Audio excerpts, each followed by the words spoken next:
Hello, everybody. Scott Golden here with the Superstars of Wrestling Review Series for the 23rd of October, 1993.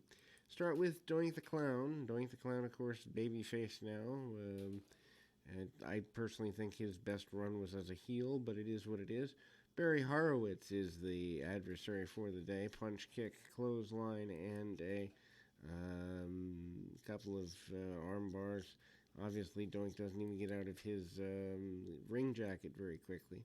Attempted sit-out stretch by Doink. Doink managing to roll around on the crowd, on the canvas and laugh with the crowd or at the crowd or both. Anyway, Barry Horowitz had been a major enhancement talent at the time, the black and green run of things. And then we see a whoopee cushion sit out by good old Doink, and again, he hits the victory.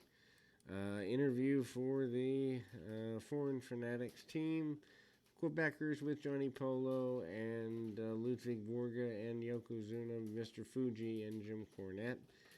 They talk about getting rid of the American dream, so to speak, the Hearts, and Lawler's Knights. We don't know who the Knights are. We also see highlights of the Royal Rumble video game.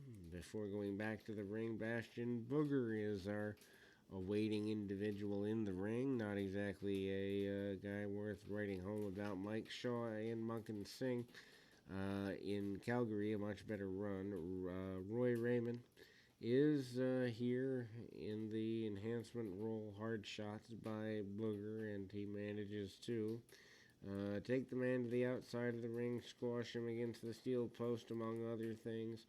Booger managing to have a little bit of difficulty getting back to his feet, but it doesn't really matter because he's just going to leg drop and then sit on the man anyway, almost all on Earthquake, and then he manages to eat some sort of Subway sandwich. Rio Rogers and the Quebecers are not Rio Rogers, but Joe Fowler and the Quebecers and the Smoking Guns do a face-to-face. Basically, the Quebecers say the Smoking Guns haven't beaten anybody. The Smoking Guns say if they were given the opportunity, they would beat whomever they needed to. Then we go to the biggest match of Tatanka's career. He faces off, or will face off eventually here, with Ludwig Borga. The hype of that match is forthcoming. Then we see IRS out next, who is making fun of the ring announcer and his tax issues for his deductions taken that shouldn't have been, I suppose. And then we see IRS in there with this enhancement talent, punch kick, elbow drops, and basic stuff. Nothing too fancy, as IRS has already kind of gotten over. Using a chin lock, tosses the man to the outside, brings him back to the chin lock / chokehold, and the running clothesline gives IRS the victory. Doesn't exactly impress too many people. Then the rare occasion that we see, the Rock and Roll Express on the WWF programming. This might be their only Superstars appearance. I don't really know. I know they were only here for the Survivor Series and maybe had a Wrestling Challenge appearance perhaps, but Smoky Mountain Tag Team Champions, as it were, and yes, we are going back to the Smoky Mountain Series at some point. Anyway, they roll through, attempted, and a deep arm drag by Ricky Morton. Morton, of course, the baby face of all baby faces. Vince McMahon is not that impressed with the Rock and Roll Express, even though he fakes it like he is. Hip tosses and basic stuff, and eventually the double drop kick by the Rock and Rolls gives them the victory. Once again, Jeff Jarrett out here saying that country music is discriminating against him as a person. He is frustrated, he is annoyed, he is unhappy, but he is going to use the WWF as a stepping stone. Once again, that is his whole purpose and point. Then we move on to a Diesel match, probably the first match he's had in the Federation.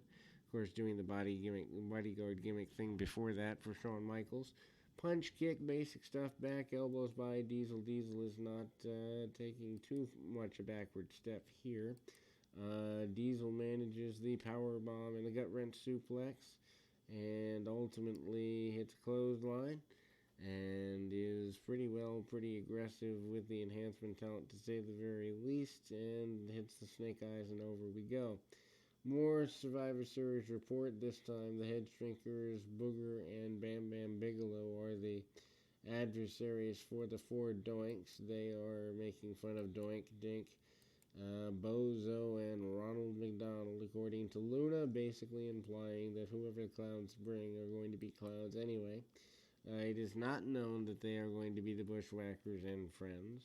Then there's a unique run with a guy mocking the what is Razor Ramon's situation. Razor Ramon, speaking up next, Intercontinental Champion, is in ring. He is ready to give over the Intercontinental Championship and defend same.